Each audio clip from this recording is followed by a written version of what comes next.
Already হাতে পোষা শুরু হয়ে গেছে আমাদের।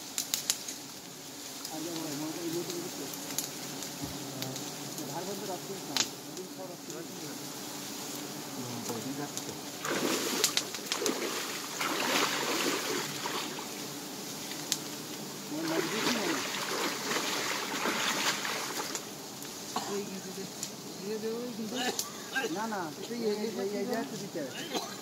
তুই নাম পারবি না, পাশে মারিস নি। হ্যাঁ মারুম না রাখ রাখ তো রস দা কাজুটা একটু নিয়ে যায় খালি খালি দে রোগালটা ওই ধরে দেবে না রোগালটা ওই ধরে দেবে। হ্যাঁ দিজ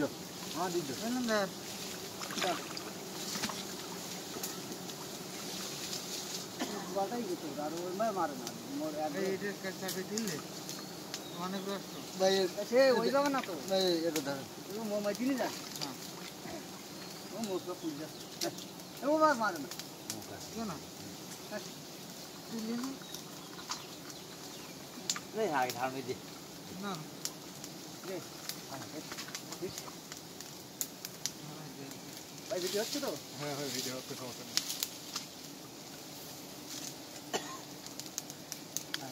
ওই এইখানে লেগে দিও গাছের গাছে তোর এইখানে আমার 25 টাকা দিয়ে যাবো। হ্যাঁ 25 টাকা দিস না ঠিক আছে এই কেনাতে গাছের ভিডিওটা অফ করতেছ। হ্যাঁ দেখুন আর নিলে থাকবে না। ও না এই কেনাতে একদম গাছের কামড়। এই তো মৌমি কি রে বলি মৌমি হাত থেকে দে হ্যাঁ ভালো মৌমি দে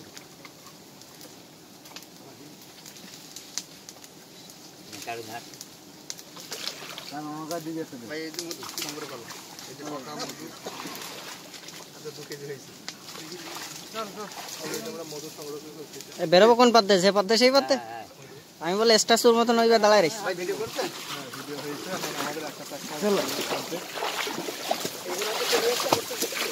আমরা এখন যাবো আরেকটা চাপের সন্ধানে।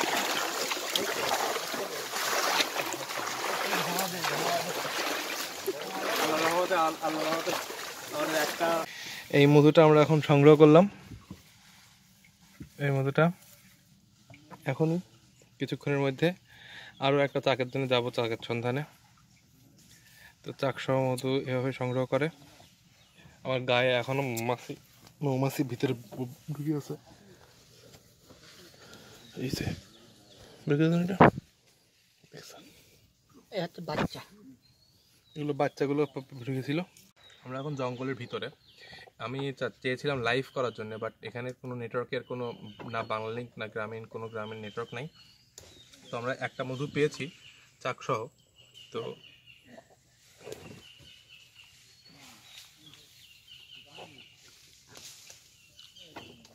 এটা খুব সুন্দর সুস্বাদু একটা মধু, হালকা হালকা টক। আর মধুটা দেখেন একদম সাদা, ক্লিয়ার, খুবই সাদা। আসলে জঙ্গলের মধু চাক সহ দেয়া যায় না, কারণ চাকগুলো আসলে দেখেন এই যে মেন চাকটা, এখান থেকে কিছু ক্যাপিং করা আছে।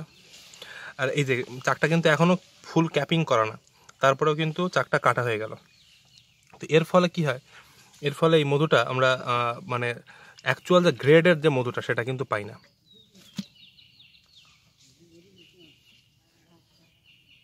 মধু তো খাচ্ছি ইচ্ছা মতো, কিন্তু গরম যে লাগবে কিছুক্ষণ পর।